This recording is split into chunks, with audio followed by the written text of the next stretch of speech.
Hi, my name is Frank John Burkhardt Jr. I'm the owner of Burkhardt Nurseries in Pasadena, California, and I'm here today to give you some tips on herb gardens on a balcony. Now, one must consider is how much space do you have on a balcony? This day and age, a lot of balconies are small, some balconies are large. So depending upon what size the balcony is going to dictate what size containers. Also, very, very important is what type of sun exposure do you have? Growing herbs, we really prefer to have full sun.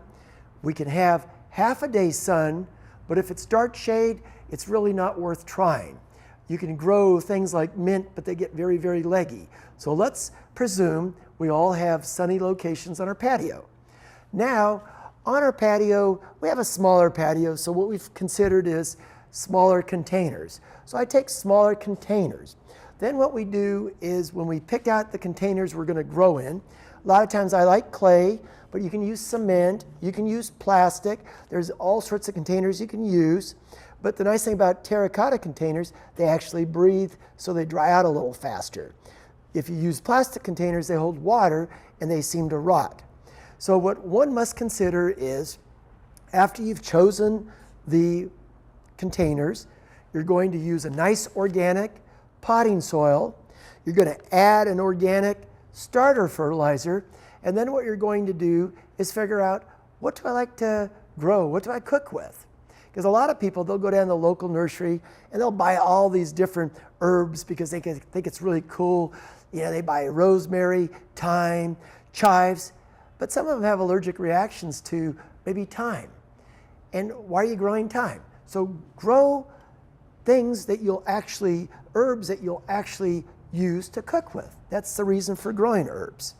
Although sometimes it's aesthetically pleasing, like we have the variegated African basils that are very attractive.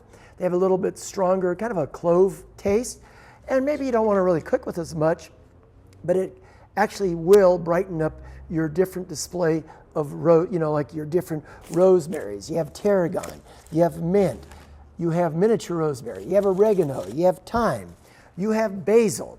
And again, considering what you're growing, just make sure that you remember the mints will take over your whole container. So a lot of times we like to isolate these guys or cook a lot with it so that you can grow it to cascade over the side, keep it cut back on the interior so it doesn't take over, let's say, this poor guy. He'll just take over the tarragon and it just crawls all over it.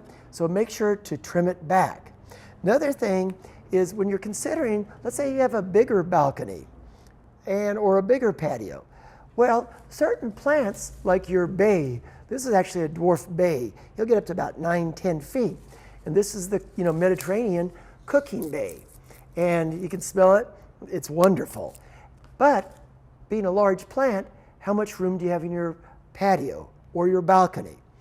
Also, this is one of your upright rosemaries. This guy can grow 7-8 feet tall. And it's a very nice one to grow, very easy to grow, takes a lot of heat.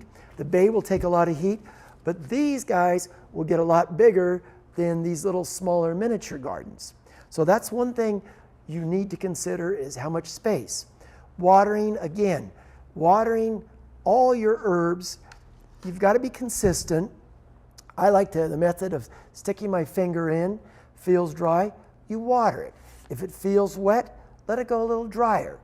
Also, one must remember when you're growing different perennial herbs, tarragon dies down during the winter, here in California also.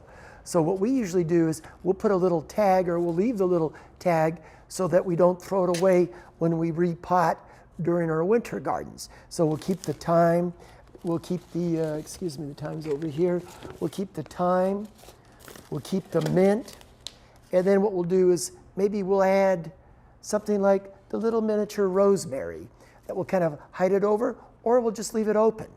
So that's one must consider. And these are very simple tips. I'm Frank Burkhardt, and I want to thank you for letting me share some tips on growing an herb garden on a balcony.